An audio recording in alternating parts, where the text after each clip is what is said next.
Hi everybody, John Gill here.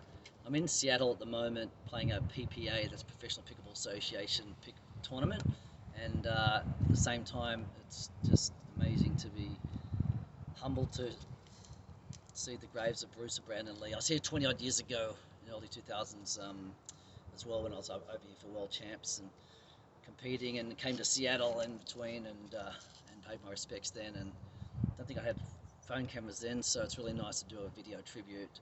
I did one at Bruce's house, his old house of course, last year, and you can see that on my YouTube channel as well. But I just want to say, Bruce Lee, you're my inspiration, you're my hero. If it wasn't for you, I don't know if I would have gone to the martial arts. I was doing judo at 11, and then I was watching all of Bruce's movies, of course, and to the point where I'd be up there, boom, boom, boom, to my friends in the playground in year 7, North City Boys High, year 7, and have my friends around me, and I was Bruce, and they were pretending, hit like the movies. And funny enough, my friends then named me Fu, as in Kung Fu. That was my nickname.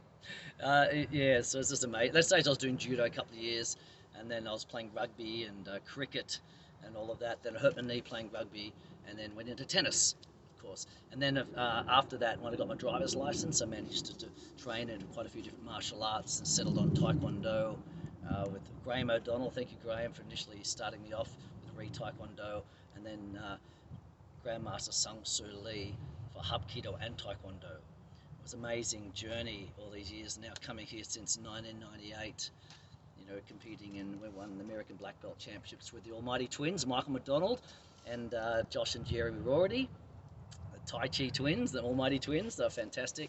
We had so much fun over the years competing.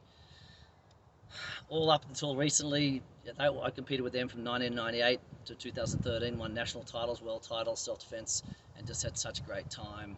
And then Greg Romero recently, we won again, quite a last few years with the self-defense in Las Vegas.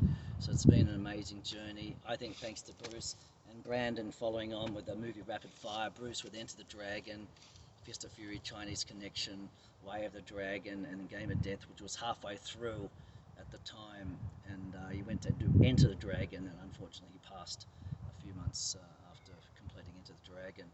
I was fortunate enough to be friends with Bob Wall when I was here the last few years. It was at a wedding, Victoria and I's wedding, and learnt a lot from Bob. Unfortunately, Bob, bless you as well, he passed away last year as well, so at least he got into his 80s, and so Bruce is very young, as you know, and Brandon very young, but they've left an amazing contribution to the world in martial arts and in general.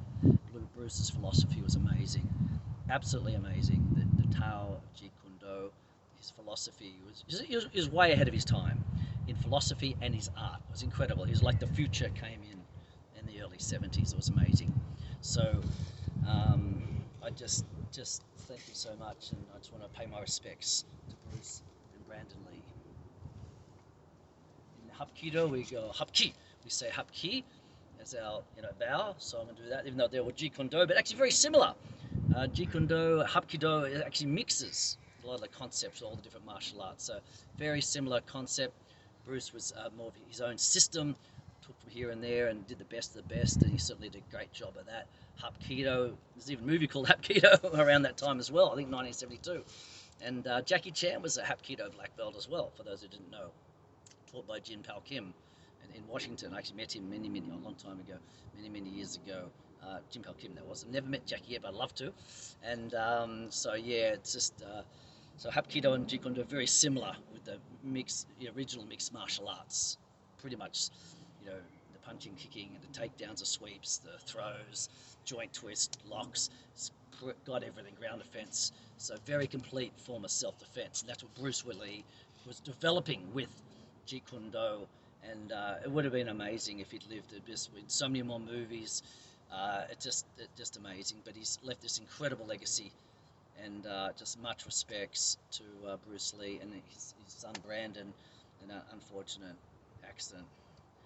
I hate guns generally anyway, but in the movie set where the bullets still came out. So it's just, but their spirit will live on forever. Their contribution to the martial arts, the traditional martial arts, and just to life in general will live on. He just terrific people. I learned a lot from Bob Wall about Bruce as well, and he was definitely unbelievable. As Bob said, he kicked like a mule.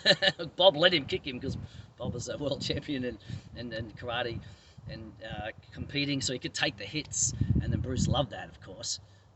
Could actually hit him. Just enter the dragon. He's O'Hara, Bob Wall, the scar down his face with the bottle, and he did actually accidentally stab Bruce. Bruce did say to him, "Come at me properly, Bob. Come at me." And he did actually cut him, and that take a bit of time off the film set.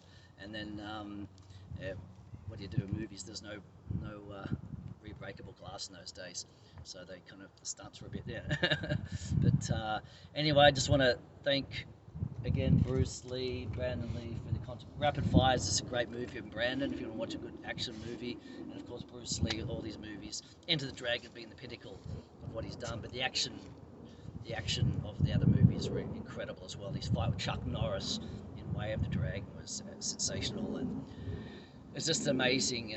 It's not just the martial arts; it's his philosophy as well. About life, and that's something I've really tried to take on board. Philosophy of life, and just doing the best at what you can do, and anything. If something's worth doing, it's worth doing well, as my dad always said as well. And being the best you can be, and that's what I've done all my life with my sports, and obviously particularly specialising then in tennis, martial arts, and now pickleball. Just I give everything 110%, as much as percentage you can, and always do my best. Pay respect to the opponent, and and just enjoy every moment of these sports and what they've given me.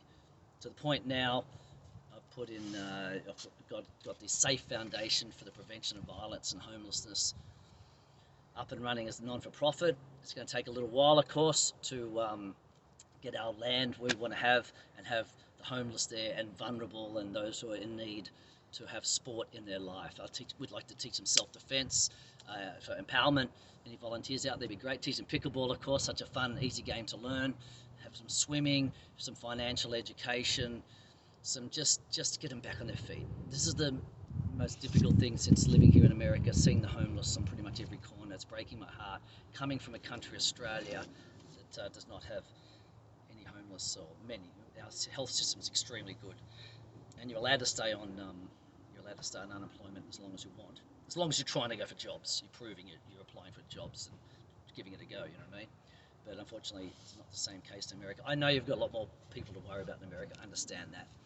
From 30 million in Australia to 260, 280 million in America. So I understand that can be an issue, but I think if we get the safe foundation with the land, if the cities can donate the land, and we can have swimming, pickleball, multi-sports, a lot of fun, because that's what sport creates, a lot of fun and camaraderie and endorphins and dopamine through the body, so you don't need to take anything else. Everything natural, that's what I've always done. I don't even like taking a headache pill, so just everything natural. And that's the thing, teaching self-defense. A lot of violence comes from drugs and excessive alcohol, so most people are actually generally pretty nice, really. Some aren't, but yes, but drugs and alcohol, excessive alcohol can expand that to evil. So that's what teaching self-defense is, avoidance and everything. Recognize potentially dangerous situation, avoid it at all times, and defend if necessary. So if you want to learn more about me, it's John Gill Self-Defense YouTube, and I had got Bruce's house on there from last year as well. So come and check it out. I just want to pay my respects again. Bruce Lee, amazing. Brandon Lee's son, just incredible people, and what they've contributed. And I've met Shannon once, many years ago. I think that was back in 1998 as well, in 99, around that time. And I've watched everything on them and learned a lot from Bob, as I said. So it's just part of my spirit. It's part of my spirit and my life. And just those action movies just got me so excited about martial arts. An action kind of guy. And it's been so much fun and such a huge part of my life.